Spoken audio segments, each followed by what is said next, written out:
कि सरकार धर्म के आधार पर कार्रवाई कर रही है। जो अन्याय हुआ बरेली में, ये अन्याय हमें स्वीकार नहीं। इस अन्याय के खिलाफ हमारी पार्टी कड़े फैसले लेगी। अगर बड़ा प्रोटेस्ट आंदोलन भी करना पड़ा तो हम लोग करेंगे। लेकिन मैं ये पूछना चाहता हूं उत्तर प्रदेश सरकार से कि आई लव मोहम्मद के अगेंस्ट में आई लव महादेव क्यों? मैंने तो बहुत से प्रधानमंत्री भी देखे, मुख्यमंत्री भी देखे प्रदेश में, लेकिन इस तरह की भाषा का प्रयोग कभी हुआ नहीं है।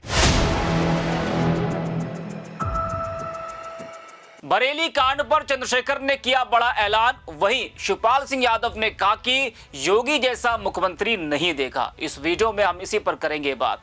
नमस्कार, 4 PM पर आप सभी का स्वागत है।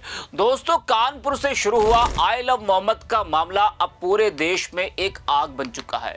देश के कई राज्यों में मुस्लिम समाज ने सड़क पर उतरकर जमकर प्रदर्शन किया। वहीं बरेली में जब जुमे की नमाज के बाद मुस्लिम समाज सड़क पर उतरकर प्रदर्शन कर रहा था तो पुलिस ने जमकर लाठी चलाई। कई लोगों पर FIR दर्ज हुई, कई लोगों को पुलिस ने गिरफ्तार किया, जिसके बाद यह मामला और ज्यादा बढ़ गया। विपक्ष ने बीजेपी सरकार को आड़े हाथों लिया, लेकिन इस मामले में नगीना सांसद चंद्रशेखर रावल और सपा नेता शिवपाल यादव ने एक ऐसा बयान दिया है जिससे उत्तर प्रदेश की सियासत फिर से गर्मा गई है। जी हां, आपको बता दें कि नगीना सांसद चंद्रशेखर ने मुरादाबाद में आयोजित पार्टी के सम्मेलन में शिरकत की। उन्होंने मीडिया से बातचीत करते हुए कहा कि बरेली में लोग शांतिपूर्वक प्रदर्शन करने आए थे। पुलिस चाहती तो उन्हें समझा सकती थी, बात सुन सकती थी, लेकिन लाठीचार्ज कर दिया। चंद्रशेखर ने आरोप लगाया कि सरकार धर्म के आधार पर कार्रवाई कर रही है। बरेली में जो अन्याय हुआ है वह स्वीकार नहीं है। उन्होंने यह भी चेतावनी दी है कि इस अन्याय के खिलाफ आजाद समाज पार्टी कड़े फैसले लेगी। अगर आंदोलन भी करना पड़ा तो हम आंदोलन भी करेंगे। जी हां, जरा आप भी सुनिए चंद्रशेखर को। बरेली में जो अन्याय हुआ, मेरा सबसे बड़ा सवाल यह है कि एक प्रदेश में 2 कानून कैसे हो सकते हैं? हमें बरेली की घटना को भी देखना चाहिए और हमें फतेहपुर की घटना को भी देखना चाहिए। कुछ दिन पहले बरेली घटना हुई जहां शांतिप्रिय तौर से लोग प्रोटेस्ट करने आए। पुलिस अगर चाहती तो उनको प्यार से समझा सकती थी, उनकी बात को सुन सकती थी, और ये ना समझाए गए ना बुझाए गए, उन पे लाठीचार्ज कर दी गई। छोटे छोटे बच्चों को पिटा गया, निर्दोष लोगों को जेल भेजा गया, 2000 लोगों मुकदमा हुआ। वहीं फतेहपुर सीकरी में एक ऐतिहासिक स्थल पे जो मकबरा है उसमें 500 पुलिस वाले मौजूद थे, फिर भी 300-400 लोग आके उसको मकबरे को तोड़ने का काम करते हैं। किसी को ये भी नहीं कि फूल भी लगता हो। ये इस बात का उदाहरण है कि सरकार धर्म के आधार पर कार्रवाई कर रही है। जो अन्याय हुआ बरेली में, ये अन्याय हमें स्वीकार नहीं। इस अन्याय के खिलाफ हमारी पार्टी कड़े फैसले लेगी। अगर बड़ा प्रोटेस्ट आंदोलन भी करना पड़ा तो हम लोग करेंगे। लेकिन मैं ये पूछना चाहता हूं उत्तर प्रदेश सरकार से कि आई लव मोहम्मद के अगेंस्ट में आई लव महादेव क्यों? जो लोग महादेव को मानने वाले लोग हैं वो लंबे समय से महादेव को मान रहे हैं। वो इस वजह से थोड़ा ही मानते हैं कि कोई आई लव मोहम्मद कह रहा है। आप समझने का प्रयास कीजिए। आई लव मोहम्मद का मतलब क्या है? इस अंग्रेजी वर्ड का हिंदी मीनिंग क्या है कि मैं मोहम्मद से प्यार करता हूं। इससे किसी को आपत्ति कैसे हो सकती है? किस आधार पे हो सकती है? ये क्राइम कहां से हो सकता है? लेकिन सरकार ने इसको क्राइम बना दिया। कोई अगर ये लफ्ज लिख के अगर कोई पेपर आदमी पकड़ ले रहा है तो पुलिस उसके साथ इस तरह का व्यवहार कर रही है जैसे वो कोई क्रिमिनल हो, जैसे वो कोई अपराधी हो। ये जो गैर बराबरी है, क्योंकि भारतीय संविधान धर्मनिरपेक्षता की बात करता है, धार्मिक आजादी देता है।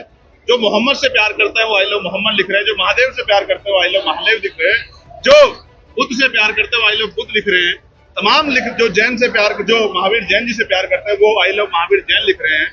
किसी को तकलीफ क्यों होनी चाहिए? मेरा धर्म मेरे साथ, आपका धर्म आपके साथ, नास्तिक जो लोग हैं उनका धर्म उनके साथ।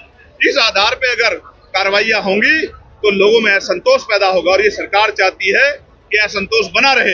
असंतोष रहेगा तो रोटी, कपड़ा, मकान, रोजगार, महंगाई के मुद्दों पे चर्चा नहीं होगी। ये एक सोची समझी साजिश है।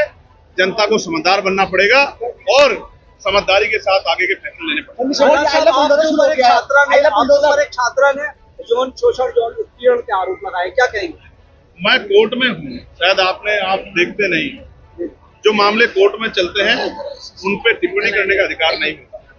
हालांकि मीडिया को जागरूक रहना चाहिए कौन सा मामला कोर्ट में है, कौन सा मामला कोर्ट से बाहर। वोट चोरी को लेकर के कांग्रेस लगातार हमलावर है। आजाद समाज पार्टी का क्या स्टैंड है? क्या वोट चोरी मानते हैं और क्या इस पे स्टैंड लिया जाए? नहीं, जो तथ्य रखे गए हैं वो तथ्य स्पष्ट करते हैं। एक कमरे में 3 मकानों के 4700 कुछ वोट मिल रहे हैं, तो ये समझ आता है। 200 वोट मिल रहे हैं, 400 वोट मिल रहे हैं, हमने भी चेक कर 70-70 वोट हैं एक मकानों में। तो ये तो सोचने की बात है ना। इस पे जवाब चुनाव आयोग को देना चाहिए, लेकिन जवाब तो पार्टियों के लोग दे रहे हैं। तो इस पे जो सही है, इस मांग को तो हम बहुत लंबे पुराने समय से उठा रहे हैं। 27 में ये आज की मांग थोड़ा ही है, हम तो इस मांग को बहुत दिन पहले से उठा रहे हैं, लेकिन ये बाकी सरकारों को दे। तो सुना आपने। वहीं सपा नेता शिवपाल यादव ने भी बरेली कांड को लेकर योगी सरकार पर जमकर हमला बोला है। उन्होंने कहा कि सरकार जनता की असली समस्याओं से ध्यान हटाकर केवल अमन चैन बिगाड़ने का काम कर रही है। बरेली में हुई हिंसा का जिक्र करते हुए कहा कि मुख्यमंत्री का ध्यान गंभीर समस्याओं पर नहीं है। आज तक ऐसी स्थिति न प्रदेश में देखी न देश में। उन्होंने योगी पर हमला बोलते हुए कहा कि मैंने कई प्रधानमंत्री और मुख्यमंत्री देखे हैं, लेकिन इस तरह की भाषा का प्रयोग करने वाला कभी नहीं देखा है। यह राजनीति का स्तर गिरा रहा है। सुनिए शिवपाल यादव को। जैसा कि बरेली में हिंसा देखी गई है, क्या कहेंगे इस हिंसा को? देखिए, प्रदेश के मुख्यमंत्री का ध्यान बेरोजगारी, भ्रष्टाचार, महंगाई के खिलाफ नहीं है। केवल प्रदेश में अमन चैन खत्म करने का है। तो इसके लक्षण अच्छे नहीं हैं, न देश के लिए न प्रदेश के लिए अच्छे नहीं हैं। और इस तरीके की मैंने तो बहुत से प्रधानमंत्री भी देखे, मुख्यमंत्री भी देखे प्रदेश में, लेकिन इस तरह की भाषा का प्रयोग कभी हुआ नहीं है। इस समय उत्तर प्रदेश पोस्टर बार चल रहा है, एक तरफ आई लव योगी, एक तरफ आई लव मोहम्मद, उसको लेकर विवाद। तो मैंने ये बोल तो दिया, इनके पास कोई काम ही नहीं। जैसा कि अखिलेश यादव के चाचा अखिलेश यादव जी के पोस्टर अब किसानों के समस्या का कोई नहीं। किसान परेशान है। वही तो बता रहे, खाद क्या दिक्कत, महंगाई, बेरोजगारी, भ्रष्टाचार का ध्यान नहीं, किसानों को खाद नहीं मिल पा रही है। नहीं मिल रही है। तो सुना आपने किस तरह से विपक्ष बरेली कांड पर बीजेपी पर हमलावर है। वहीं आपको बता दें कि बरेली कांड में पुलिस ने कई लोगों को गिरफ्तार किया है और वहीं लगातार पुलिस की कार्रवाई जारी भी है, जिस पर विपक्ष सवाल भी उठा रहा है कि फतेहपुर मकबरे कांड में कितनों पर कार्रवाई हुई। आपको बता दें कि गिरफ्तार हुए लोगों में मौलाना तौकीर रजा भी शामिल है, जो कि हिंसा के मास्टरमाइंड बताए जा रहे हैं। पुलिस ने अभी तक मौलाना तौकीर रजा के करीबियों की 150 करोड़ रुपए की संपत्ति जब्त कर ली है। वहीं अब प्रशासन तौकीर रजा की बेनामी संपत्तियों पर कब्जा करने की तैयारी कर रही है। वहीं खबर है कि बुलडोजर कार्रवाई भी देखने को मिल सकती है। आपको बता दें कि आई लव मोहम्मद मामले को लेकर बरेली में हुए लाठीचार्ज पर all India Muslim personal law board के अध्यक्ष मौलाना खालिद सैफुल्लाह रहमानी ने कड़ा एतराज जताया है। उन्होंने कहा कि किसी से प्रेम व्यक्त करना हर व्यक्ति का मौलिक अधिकार है। हमारे हिंदू भाइयों द्वारा जय श्री राम और जय भवानी का जयकारा लगाना हमेशा से चला रहा है। हमने कभी इसका विरोध नहीं किया। यदि हम पैगंबर मोहम्मद के प्रति अपना प्रेम व्यक्त करते हैं तो यह न तो देश के कानून का उल्लंघन है और न ही किसी अन्य धर्म को ठेस पहुंचाता है।